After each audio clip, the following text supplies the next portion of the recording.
Men yoshim 18 da. Men aslo jin, domovoy ajinalarga ishonmaganman. Lekin bir kuni biz oilaviy Turkiyaga aylangani bordik. Adam, oyim, men, opam. Bizga dadam mashinalari bir kvartirani gaplashib berdi. Birinchi kun juda ham yaxshi o'tdi. Dengizga chiqib rosa aylandik, o'ynadik, juda ham charchadim. Uyga kelib shunda yotib uxlayman dedim.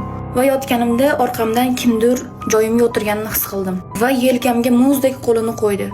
Men boshda oyim deb o'yladim. Oyi, qo'li sovuq ekan deb gapirdim. Orqamga qaramadim.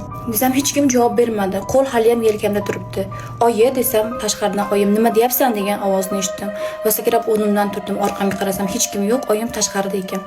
Bo'lgan voqeani dadam va oyimga aytsam, dadam inson charchaganda shunaqa narsalar ham bo'lib turadi, hech narsa yo'q bu uyda.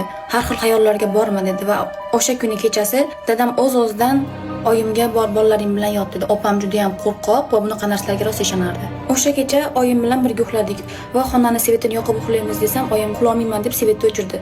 Lekin tashqarida svet yonib turgandi, bizning xonaga shu'lasi tushib turgan edi. Bir payt qayerdandir g'alati ovozda visir qanaqadir xunuk ovozlar kela boshladi. Va men eshik tomonga ko'zimni qir bilan sekin qaradim. Ikkita bo'ylar past odamchani shu'lasi tushib turardi. Qo'rqib ketdim. Bu odammi, nima bu deb. Ko'rpaning ichiga kirib oldimda, "Oyi, turing" dedim.